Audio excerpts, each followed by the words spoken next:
ternyata rumahnya Dimas ini juga dapat jatah. Jadi nggak dilewatin. Rumahnya Dimas ini juga diketuk pintunya. Awalnya ketukannya tuh ya ketukan biasa di depan pintu, 6 sampai 8 kali. Kayak gitu. Diketuk terus semakin lama ketukannya semakin keras. Dar, dar, kayak gitu. Dan siapapun yang membukakan pintu pada saat itu, maka yang membukakan pintu itulah yang nantinya akan menjadi korban dari andong pocong ini. Tante pun bilang kayak gini, lah kok kayak pageblok zamanku kecil loh bu. Zaman dulu tuh juga ada loh yang ngetokin pintu kayak gitu. Nek dibuka nggak ada orangnya di depan. Tapi nanti tiba-tiba yang bukain itu meninggal.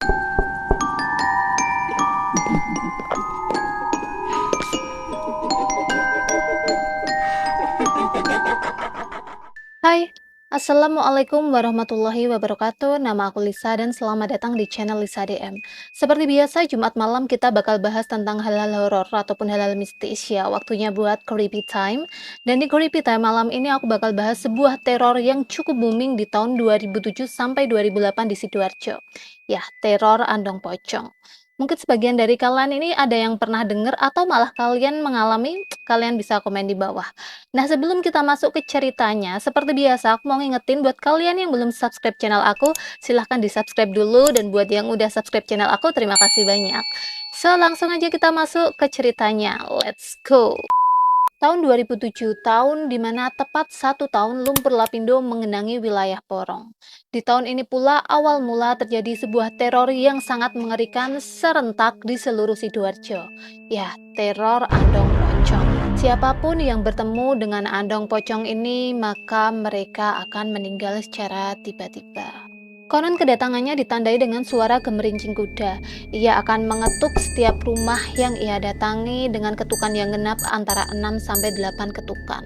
Semakin lama ketukan-ketukan ini akan semakin keras. Jadi 1 sampai 2 kali ketukan tuh masih pelan ya, sampai 3 kali masih pelan.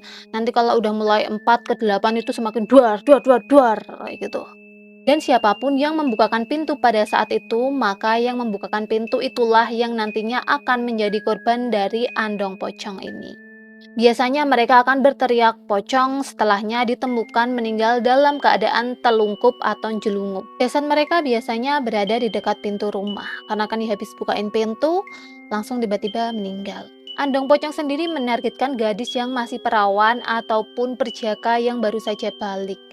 Jadi targetnya ini memang yang masih muda-muda kayak gitu. Untuk wujudnya sendiri sebenarnya nggak ada yang tahu pasti, cuman menurut kata orang yang bisa lihat, wujudnya itu ya seperti pocong pada umumnya, dengan mata merah dan membawa celurit. Selain itu dia mengendarai andong yang dapat terbang, jadi bisa dibilang kayak pocongnya ini tuh kusirnya. Makanya kalau dia datang kan ada suara gemerincing kuda kayak gitu, suara gemerincing kereta kuda. Nah, fenomena ini penyebabnya apa? Terjadi karena apa? Sebenarnya banyak banget versi yang mengatakan penyebab dari fenomena ini tuh apa, tapi yang paling terkenal tuh karena pada zaman dulu, zaman lumpur lapindo keluar itu, ada sebuah sayembara yang dilakukan oleh dukun-dukun sakti untuk mengadu kesaktian mereka dengan siapa yang dapat menghentikan semburan lumpur lapindo tersebut. Awalnya dukun-dukun ini hanya menumbalkan seperti kambing ataupun sapi, lalu merapalkan mantra-mantra dan lain sebagainya, membakar dupa, tapi kok nggak ampuh kayak gitu. Lama-kelamaan mereka akhirnya menumbalkan manusia dengan cara ya tadi itu, dengan cara andong pocong tadi. Nah, diduga karena kesaktiannya, para dukun ini dapat mengubah diri menjadi sosok pocong ataupun bekerja sama dengan makhluk yang tak terlihat, dengan makhluk-makhluk gaib kayak gitu. Nah, untuk korbannya sendiri biasanya ini ya warga Porong sendiri atau warga Sidoarjo. Karena kan aku bilang tadi ini kejadiannya tuh di sekitar Sidoarjo. Jadi nggak cuma di Porong tapi di seluruh Sidoarjo. Nah, aku dapat sebuah cerita dari X, kalau zaman dulu masih Twitter, ini karena terkenalnya di tahun 2021. Kisah ini adalah kisah yang diceritakan oleh seseorang yang mengalami teror andong pocong ini. Waktu ini beliau masih kelas 3 SD. Ceritanya ini udah aku rapiin dikit-dikit tanpa mengurangi ataupun menambahkan inti dari cerita. Dan semua nama di cerita yang bakal aku ceritain malam ini udah aku samarin, jadi bukan nama asli ya. Cerita ini dialami oleh seseorang bernama Dimas. Waktu itu Dimas masih kelas 3 SD. Ia baru saja pindah dari rumahnya ke rumah tantenya karena gangguan gaib yang dialami oleh keluarganya. Jadi mungkin Dimas ini tuh kayak anak indigo kayak gitu. Dia bisa melihat mereka yang tidak bisa kita lihat dan juga merasakan keberadaannya. Nah, malam itu Dimas sedang main dengan anak tetangganya yang berasal dari Madura, kita sebut saja namanya Tony. Keluarga dari tetangganya ini memang dekat dengan keluarga tantenya, udah kayak saudara kayak gitulah ya, udah kayak keluarga. Awalnya nih mereka cuman main bertiga, tapi ya karena ada yang datang lagi, biasa kan anak kecil kalau main kayak gitu nanti pada ngumpul gitu jadi banyak. Mereka pun bermain pret jompret atau kalau dalam bahasa Indonesia tuh peta umpet kayak gitu. Dan kebetulan waktu itu yang jadi Dimas, jadi yang harus jaga ini Dimas. Seperti peta umpet pada umumnya, Dimas ini harus menutup matanya dan membiarkan teman-temannya bersembunyi. Nah, nanti kalau teman-temannya udah sembunyi, Dimas ini harus mencari mereka. Selesai semua temannya bersembunyi, akhirnya ya waktunya Dimas ini untuk mencari. Dia mencari dari dinding ke dinding, tetangga-tetangganya, dari depan rumah tantenya, belakang rumah tantenya, sampai akhirnya ia melewati jejeran pohon pisang yang menjadi satu. Kalian tahu kan pohon pisang yang jejer-jejer kayak gitu. Nah, di sini entah kenapa dia ngerasa maksreng kayak gitu. Kayaknya nih di sampingnya nih ada yang ngeliatin kayak gitu. Akhirnya dia pun nengok, set dan ternyata nggak ada apa-apa, aman. Nggak ada apa-apa, ya udah Dimas lanjut lagi nyari temennya. Di sini akhirnya dia nemuin 3 dari kelima temannya, berarti kan masih kurang 2. Tapi entah kenapa Dimas ini merasa bahwa ada yang sembunyi di jejeran pohon pisang itu. Jadi di pohon pisang yang rimbun itu kok kayaknya ada yang sembunyi di situ. Akhirnya dia pelan-pelan berjalan ke situ dan ngagetin orang yang kemungkinan ada di situ. Dia teriak, "Hayo sopo iki? Hayo siapa ini?" Dan dia mendengar suara mak kresek gitu, kayak apa, kayak orang kalau jalan pindah kayak gitu. Tapi waktu dia ke sana nggak ada siapa-siapa, ya tetap nggak ada siapa-siapa. Sampai akhirnya waktu dia berbalik dan nggak sengaja melihat ke atas, ternyata di atas itu ada Poci. Iya, ada Om Poon, ada Om Pocong di sini. Dia pun kaget dan teriak, "Coah, ngaleh!" Jadi kayak ngusir gitu ya, ngusir pocinya itu. Ngaleh tuh pergi kayak gitu maksudnya. Nah, teman-temannya yang dengar Dimas ini langsung ditarik Dimas agar dia keluar dari rimbunan pohon pisang itu. Orang-orang di sekitarnya, tetangga-tetangganya, om, tantenya, keluarganya Tony pun semuanya berhamburan keluar mendengar suara Dimas yang berteriak ini. Nah, pada saat itu ibunya Tony pun langsung berkata, "Ayo ngapain pada main di situ? Ayo pulang daripada tak celuret satu-satu loh." Wah, ngeri gerah ini ibunya Tony ini. Tapi emang nggak tahu, orang Madura kan agak keras ya. Aku nggak bilang sukunya, cuman emang kebanyakan kan mereka berani kayak gitu. Tapi ya ini nggak beneran, cuman kayak bercanda aja. Nah, tantenya Dimas pun ikut tanya, "Ono opo kok berok-berok ki? Ada apa kok teriak-teriak tuh? Lapo, kenapa?" Kayak gitu. Dan dia ada bapaknya temennya yang satu lagi nih tanya ke Dimas, "Ono opo tole? Ada apa tole?" Kayak gitu. Dan Dimas pun menceritakan semuanya, tadi dia melihat seperti ini, seperti itu. Dan di sini mbahnya Tony ini malah menambahkan sesuatu yang baru warga ketahui. Jadi mbahnya Tony ini cerita, "Kemarin aku dengar di desa Sukodono itu ada perempuan yang meninggal jadi tumbal pocong. Jadi pas itu perempuan itu sama adiknya tuh belum tidur sampai tengah malam, sampai jam 12-an. Terus mereka mendengar suara ketokan, mereka ke atas mendengar suara ketokan sama mbaknya dibukain. Lah mbaknya ini teriak pocong, adiknya lari ke dalam. Pas orang tuanya keluar, si perempuan ini udah meninggal dalam keadaan tengkurap. Dan kayaknya ini yaitu jadi tumbal pocong itu. Semua orang pun jadi ketakutan kan dengar cerita dari simbahnya Tony tadi. Udahlah syok tadi dengar cerita Tony, ditambahin lagi sama cerita simbahnya Tony. Akhirnya pada saat itu semua langsung bubar dan masuk ke rumah masing-masing. Awalnya om dan tantenya Tony ini panik, takutnya kalau Tony ini bawa apa-apa kayak gitu ke rumah mereka atau ke desa itu. Karena kan ya tadi ya keluarganya Tony ini habis mengalami hal-hal gaib kayak gitu. Jadi ya takutnya Tony ini bawa hal-hal gaib itu ke rumah, tapi akhirnya omnya tante ini berpikiran karena ya mungkin memang pohonnya aja itu yang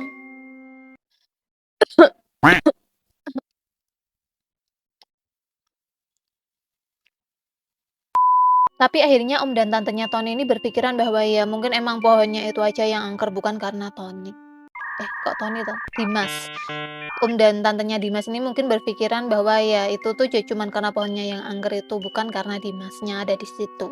Nah, tengah malam Dimas ini kebangun dan ia lalu berjalan keluar. Jadi kan posisinya pohon tadi yang dia ngelihat Poci tadi tuh ada di depan rumah tante dan omnya. Di situ ia diikuti oleh adik sepupunya. Mereka mengintip keluar jendela ke arah pohon tersebut. Tapi saat itu entah kenapa nggak ada apa-apa di pohon itu. Cuman perasaan Dimas ini nggak enak, sangat-sangat tidak enak. Nah, adik sepupunya ini tanya ke Dimas, "Mas, kamu lah nggak bawa yang aneh-aneh tau, nggak nularin yang aneh-aneh tau di sini?"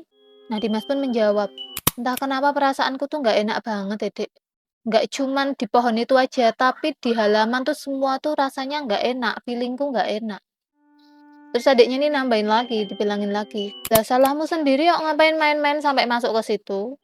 Dan Dimas ya bilang, "Lah aku beneran denger suara gerasaan ya, tak kira ada yang sembunyi toh, wong kita lagi main petak umpet. Kamu nggak percaya apa sama aku?" Dan adiknya pun menjawab ya, adiknya ini percaya sama Dimas, cuman ya mungkin namanya anak kecil kan ya. Dan ya sudah malam itu pun berlalu, sampai di keesokan paginya ia melihat tantenya ini lagi ngobrol sama tetangga-tetangga waktu belanja sayur. Ya biasalah ya ibu-ibu rumpi lagi belanja sayur gitu sambil ngehibahin apa yang barusan terjadi kayak gitu. Jadi mereka ini ceritanya lagi cerita kejadian semalam. Mereka juga cerita tentang teror ketok pintu yang diceritain sama Simbah. Tante pun bilang kayak gini, "Lah kok kayak pagebluk zamanku kecil loh, Bu. Zaman dulu tuh juga ada loh yang ngetokin pintu kayak gitu. Nek dibuka nggak ada orangnya di depan, tapi nanti tiba-tiba yang bukain itu meninggal." Dan ibunya Tony pun menambahkan, kalau kata Simbah toh, ketokannya itu tuh genap 6 sampai 8 ketukan kayak gitu, dan semakin lama semakin keras. Nanti misal malam ada yang ketok, jangan dibukain pintu dulu, diteriakin dulu, "Assalamualaikum, siapa ini? Malam, ada apa?" Kalau misalnya nggak jawab, jangan dibukain, banyak-banyak doa aja, Bu. Nah, sejak hari itu pun nggak ada sama sekali anak kecil yang main sampai malam-malam. Paling pol tuh jam 7 malam semuanya udah pada masuk rumah. Malam itu om, tante, Dimas, dan juga adik sepupunya ini tidur keruntelan di satu tempat tidur. Jadi runtelan tuh kayak tidur bareng kayak gitu. Tapi mereka ini nggak tidur di atas dipan atau di atas kasur yang kayak ada apa sih, ada dipannya itu, paham lah ya kalian. Tapi mereka tuh tidurnya di bawah, karena kalau ada kejadian sewaktu-waktu nih mereka bisa masuk ke kolong kasur. Karena kata tantenya nih, konon dulu waktu ada pagebluk itu, misalnya kejadian kayak gitu mereka bakal sembunyi di kolong kasur, karena pagebluk ini nggak bisa bungkuk kayak gitu. Jadi kayak itu tuh tempat sembunyi teraman. Besoknya mereka memindahkan TV di ruang tamu ke kamar om dan tantenya, karena kan biar ya mereka kan tidurnya bareng-bareng di situ ya, jadi mereka biar bisa tiduran sambil nonton TV. Malam itu entah kenapa sampai tengah malam mereka berempat ya om, tante, Dimas sama adik sepupunya ini belum bisa tidur. Akhirnya mereka pun cuma nonton TV sambil ya diem-dieman nunggu ngantuk kayak gitu. Waktu itu tuh zamannya Liga Champion.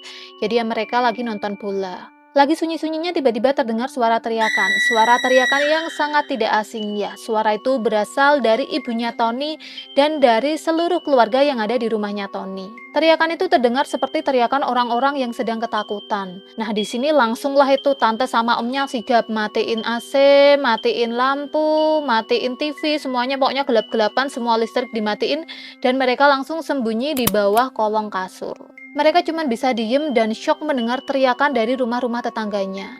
Gak lama setelah mereka mendengar teriakan dari rumahnya Tony ini, mereka juga mendengar suara teriakan dari rumah tetangga-tetangga yang lain. Jadi rumahnya Tony ini kan teriak, oh gitu, terus rumah tetangganya, ah kayak gitu. Jadi bisa bayangin gimana mencekamnya pada saat itu ya. Mereka udah sembunyi lah di bawah kolong kasur, terus suara teriakan dari mana-mana. Wah, ngeri banget sih ini. Nah ini aku malesnya ini, entah kenapa Dimas ini kepo, Jan.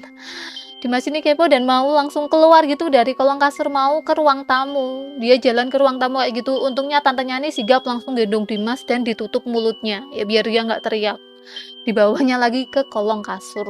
Nah, waktu mereka mendengar suara teriakan-teriakan dari rumah tetangganya ini, ternyata rumahnya Dimas ini juga dapat jatah. Jadi nggak dilewatin. Rumahnya Dimas ini juga diketuk pintunya. Awalnya ketukannya tuh ya ketukan biasa di depan pintu, 6 sampai 8 kali. Kayak gitu. Diketuk terus semakin lama ketukannya semakin keras, duar duar duar, kayak gitu. Sampai akhirnya ketukan itu pun berhenti. Nah, di sini kan pikirannya ya mungkin udah selesai lah ya, tapi ternyata enggak. Ketukannya ini pindah ke jendela-jendela rumahnya tantenya Dimas ini. Pertama yang diketuk ini kamarnya Dimas, tek tek tek tek, terus kamarnya adiknya, terus sampai ke kamar yang mereka sembunyi, kamar om sama tantenya. Di sini ketukannya itu 3 kali, jadi tok tok tok kayak gitu, tapi dalam jumlah yang genap. Jadi 6 ya, 6 kali, cuman berseling 3 kali jadi tok tok tok, terus lagi tok tok tok kayak gitu. Tapi diketukan kedua sampai seterusnya ini semakin keras, jadi semakin deg deg deg kayak bener-bener maksa kita buat membukain gitu. Sampai akhirnya ketukan-ketukan di jendela pun berlalu. Cuman ternyata di sini pun belum berhenti. Pindah ketukannya ke pintu belakang rumahnya tantenya. Di sini nggak diketuk lagi, langsung digedor jedar. Sambil ada bunyi oklak-uklik kayak gitu mencoba buat membuka pintu. Ah, serem banget sih ini, bayangin gak sih? Rumah kalian duar gitu. sama hantu. Wah, di sini mereka pun makin deg-degan karena di luar pun nggak ada suara langkah kaki. Yang mereka dengar hanyalah ketukan-ketukan dan dobrakan pintu yang mencoba untuk masuk dalam rumah. Nggak lama setelah itu akhirnya ketukan-ketukan dan gedoran di pintu itu pun berhenti. Tapi Dimas dan juga keluarga tantenya ini tetap tidur di bawah kolong kasur ya, buat kayak jaga-jaga aja takutnya nanti kalau ada apa-apa kayak gitu. Kalau misalnya datang lagi kan mereka udah aman gitu ya, udah sembunyi di bawah kolong kasur. Sementara itu masih terdengar suara teriakan dari rumah-rumah tetangganya yang lain. Jadi ini tuh udah pindah dari rumahnya Dimas tapi masih keliling ngetokin rumah tetangganya tantenya Dimas ini. Besok paginya kebetulan hari Minggu, jadi hari libur kayak gitu dan bapak-bapak, ibu-ibu ini pada kumpul nyeritain kejadian semalam. Semua nyeritain versi mereka masing-masing. Awalnya ya dari keluarganya Tony nih, simbahnya Tony ini yang sebenarnya udah ngerasa. Nah, aku rasa-rasa kayaknya simbahnya Tony ini kayak punya sixth sense kayak gitu ya, bisa ngerasain. Nah, simbahnya Tony ini emang udah ngerasa, terus akhirnya terdengar tuh suara ketukan di depan rumahnya, tok tok tok, dan akhirnya ya histeris semalam itu keluarganya Tony dari ibunya, seluruh keluarganya teriak, dan warga-warga yang lain pun juga menceritakan cerita yang sebenarnya hampir sama. Mereka mendengar ketukan berkali-kali di jendela dan juga pintu mereka secara bersamaan. Tapi di sini Dimas ini malah memperhatikan pohon pisang di mana kemarin dia melihat poci itu. Ketika dia melihat ke situ ya memang ada, pocinya tuh ada di situ dan dia tuh nggak menghadap ke Dimas tapi menghadap membelakangi Dimas kayak gitu. Jadi ya Dimas nggak ngelihat wajahnya biasa aja. Cuman Dimas ini merasa bahwa energi dari poci ini tuh sebenarnya udah memenuhi kayak satu desa kayak gitu. Jadi sepertinya Poci ini udah lama tinggal di situ. Apakah mungkin dia yang menyebabkan semua ini? Tapi kalau memang dia, kenapa baru ini? Dia udah tinggal lama, kenapa baru ini dia meneror warga desa, apalagi sampai ke desa-desa yang lain? Sini Dimas ini sangat penasaran. Nah, akhirnya dia mencoba untuk bicara dengan Poci tersebut, tapi waktu Dimas ini mencoba untuk bicara dengan Poci tersebut, Poci itu pun hilang. Entah kemana nggak tahu, Pocinya itu menghilang. 2 malam berikutnya Dimas dan juga keluarga tantenya ini kembali tidur di bawah kolong kasur ya, meskipun pada saat itu udah nggak ada teror untuk sementara, karena nanti bakal ada lagi nih terornya. Tapi mereka ini tetap jaga-jaga tidur di bawah kolong kasur. Nah, setiap maghrib Dimas ini memperhatikan pohon pisang di mana ia melihat pocong yang kemarin waktu peta umpet itu. Tapi setiap maghrib ini pocongnya ini selalu hilang, selalu nggak ada di tempat. Cuman kalau dari pagi sampai sore dia ada di situ. Cuman kalau malam ia hilang. Dan disinilah akhirnya Dimas ini menyimpulkan bahwa ya memang bukan dia yang menyebabkan teror ini. Karena yang menyebabkan teror pada malam itu yang dia alamin itu energinya lebih besar, jauh lebih besar daripada poci yang ada di pohon pisang ini. Dan kemungkinan dia sembunyi, pocinya ini sembunyi karena ya energi yang datang pada saat itu lebih besar daripada energinya dia. Makanya kalau malam dia nggak ada, kalau pagi sampai sore ya dia ada di situ. Karena kan terornya itu memang terjadinya hanya di malam hari. Nah, di rumah omnya Dimas ini ada sebuah peta Kabupaten Sidoarjo. Di situ Dimas ini memperhatikan setiap kabar cerita tentang teror tersebut. Dan di sini Dimas tuh ngeh bahwa pocongnya ini tuh keliling wilayah Sidoarjo ini melawan arah jarum jam. Jadi misalnya habis ini, kalau arah jarum jam tuh kan ke sini ya, dari sini berarti ke sana. Jadi kalau misalnya habis dari sini itu nanti desa yang ini, desa yang ini, desa yang ini ya. Dimas itu ngeh, ternyata ada kayak jadwalnya kayak gitu. Bel bilang ini Dimas ini pinter ya hitungannya buat anak kelas 3 SD bisa nyadarin itu petanya kalau emang muter kebalik ya gitu, ini hitungannya pinter sih anaknya. Yaitu dia ngelihat, oh ternyata ada jadwalnya sendiri-sendiri nih, muternya kayak gini nih, kayak gitu.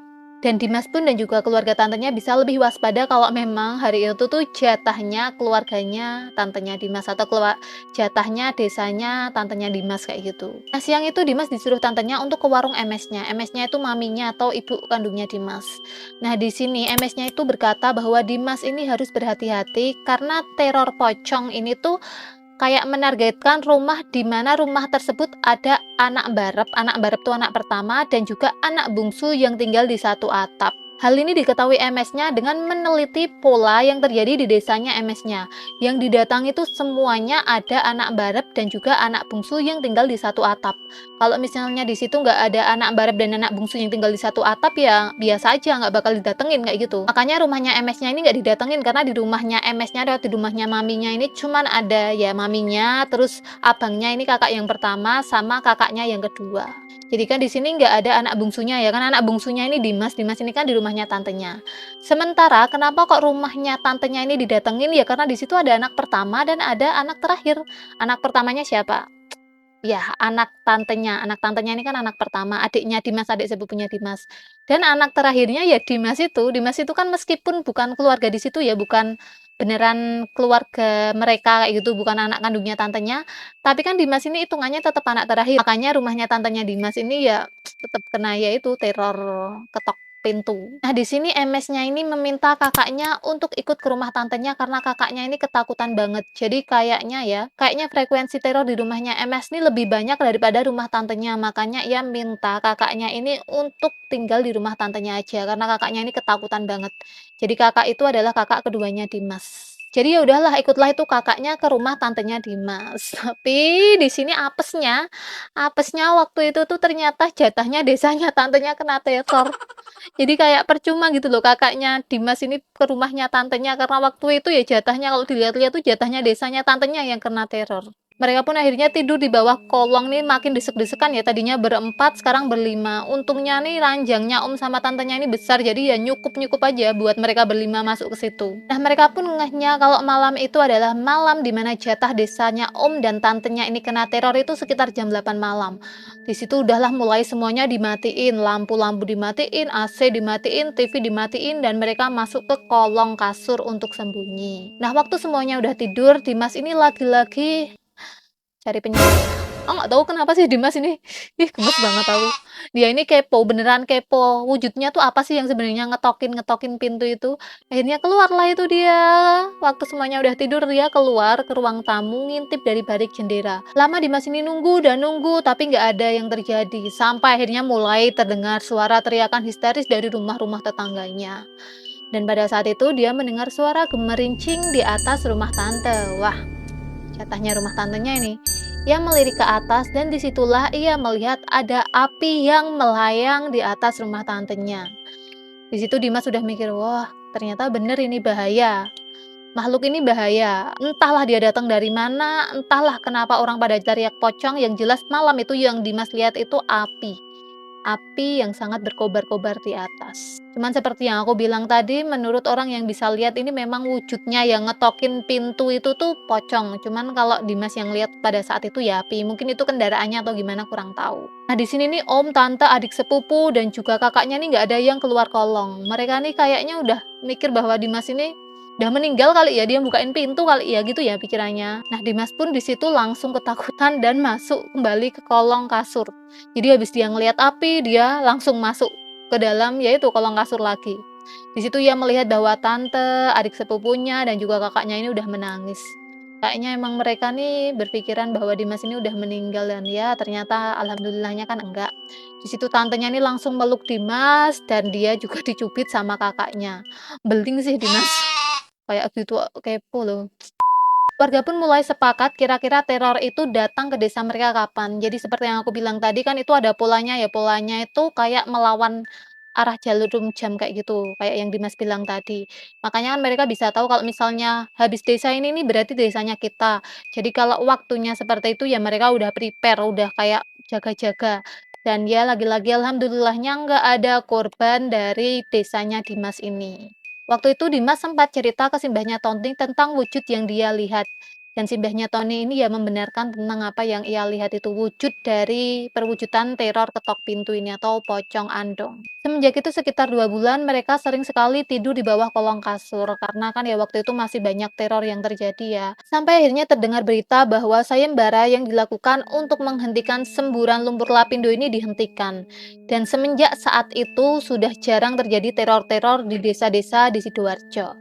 Makanya dari situlah muncul spekulasi bahwa yaitu adalah ulah dari dukun-dukun sakti yang mencoba untuk menghentikan semburan lumpur lapindo ini. Mereka menjelma dan lain sebagainya itu ya spekulasinya dari situ. Sementara itu kejadian ini masih menjadi misteri. Sebenarnya nggak tahu ya kenapa kok orang yang meninggal ini teriak pocong ataupun kok bisa jatuh tengkurap posisinya. Terus dari mana sebenarnya asalnya semua ini ya masih belum ketahuan sampai sekarang. Nah, itu tadi Creepy Time kita malam ini tentang Andong Pocong, teror Andong Pocong yang terjadi di Sidoarjo pada tahun 2007 sampai 2008. Kalian nih ada pengalaman atau cerita-cerita yang lain tentang teror Andong Pocong ini, kalian bisa langsung aja bagi sama teman-teman di kolom komentar di bawah. Ataupun kalau kalian pengen langsung kirim ke aku, cerita ke aku, kalian bisa kirim email di email yang ada di deskripsi box, sudah aku cantumin nanti. Nah, buat kalian yang mungkin punya saran-saran juga nih selanjutnya aku bahas apa, kalian juga bisa tulis di kolom komentar biar nanti selanjutnya aku bahas tentang hal itu. So ya mungkin segitu dulu dari aku ya. Ini hari ini cukup nyeremin ya. Mungkin ya kita jadi bisa ambil pelajaran. Sebisa mungkin kita nih jangan percaya ya, percaya, percaya sih hal-hal gaib itu ada, cuman jangan kok terus mengambil kayak mencoba ini itu buat menghentikan hal seperti itu, karena ya satu-satunya yang bisa melindungi kita, satu-satunya yang bisa mengontrol semuanya itu ya cuman Allah Subhanahu wa Ta'ala. So, ya segitu dulu dari aku. Terima kasih sudah nonton video ini sampai selesai. Kurang lebihnya aku mohon maaf ya. Thank you terima kasih. Assalamualaikum warahmatullahi wabarakatuh. See you at the next video. Bye. T26 끝